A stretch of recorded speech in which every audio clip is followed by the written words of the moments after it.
이것도 차주에 보도가 나갈 것 같습니다. 이 이종호라는 인물의 경우 어쩌면 핵심 로비 인물이 아니라 다른 주가 조작 공범 중 있을 수 있다. 사실이면 매우 큰 사건입니다. 영상 보시고 이어가 보겠습니다. 그 이야기는 완성된 이야기가 아닙니다. 근데 확인이 될 수 있겠습니까, 이게? 한 며칠만 기다려보세요. 그래요? 예, 또 다른 인물이 있어요. 또 다른 인물이? 그러니까 이종호 블랙펄 인베스트먼트 사장이 직접 김건희를 좌우하는 구조는 아닌 것 같아요. 와, 이게 이제 굉장히 중요한 이야기인데요. 예, 예. 또 다른 인물이 이종호 같은 그룹이에요. 그러니까요. 예. 그래서 이게 도이치모터스 주가 조작 세력이 이 문제에 개입을 했다는 것 자체가 갖고 있는 폭발성은 대통령이 통치 행위를 통해서 이종섭에게 지시한 것과 완전히 다른 문제라는 거예요. 그렇습니다. 국민들이 지금 흥분하고 이걸 반드시 밝혀야 한다고 하는 것은 도이치 주가 조작 세력들이 나서서 로비를 해서 이것이 결과적으로 이종섭에게 지시가 내려갔다는 것은 용납할 수 없다는 거예요. 카톡이 어떻게 발견됐을까? 제보를 하지 않았겠습니까? 개인정보죠. 예. 카톡.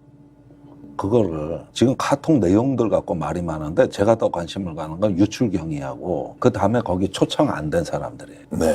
이종호하고 관계 있는 조금 기다려보세요. 네, 충격입니다. 해당 부분은 이미 임경빈 작가께서 JTBC로 추정할 수 있는 언론사에서 취재가 끝난 부분이라고 말씀해 주신 적이 있는데 그 짧은 내용 보시고 이어가 보겠습니다. 이정호 정도가 아닙니다. 저거보다 더 내밀한 사이, 더 가까운 사이에 모 인사가 매우 강력하게 토리와 접촉을 해서 대통령한테 전화를 돌리게 한 것으로 공수처가 파악하고 있다라는 꿈을 꿨습니다. 네, 이런 상황인데도 보도가 없다니 정말 우리나라 언론 환경은 참담합니다. 최혜병 특검과 김건희 특검이 만나게 생겼습니다. 그리고 국민들 여론이 지금 이런 상황인데 아니 어떻게 보도가 이렇게 없을 수 있습니까? 김건희는 무섭고 국민은 무섭지 않다는 겁니까? 여러분들은 언론들이 왜 숨는지 댓글로 의견 부탁드리며 애완견들이 기사를 쉽게 쓸 수 있게 제가 알려드리죠.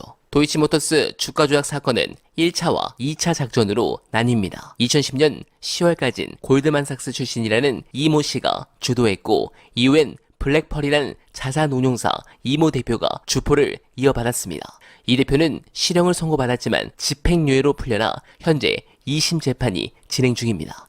1심 재판부는 이 대표가 김건희 명의의 증권 계좌들을 시세 조종에 동원했다고 판결했습니다. 그런데 최근 보도에서 지난해 5월 해병대 1사단에서 해병대 출신 경찰과 변호사 그리고 이 대표를 1박 2일 골프 모임에 초대한다는 카카오톡 대화를 보도했습니다. 물론 이 카카오톡 내용 하나만으로 임성근 전 사단장과 도이치모터스 주가 조작 사건의 주포 이 대표가 서로 알고 지낸 사이라 단정할 수는 없습니다. 임성근 전 사단장도 이 대표와 전혀 알지 못하는 사이라고 재차 밝혔습니다. 물론 도이치공범 이종호 측에서 김건희 파일 등 주가 조작 연루 증거가 나왔고 또 그 부분에 대한 증거인멸을 제대로 못해서 재판 과정서 이게 드러났기 때문에 김건희가 이종호를 굉장히 싫어할 가능성도 있습니다. 실제 이런 취지의 발언으로 논란이 있긴 했죠. 그런데 뭔가 굉장히 이상하지 않습니까? 그런데 질문을 안 합니다. 언론들이 받아쓰기만 열심히 하고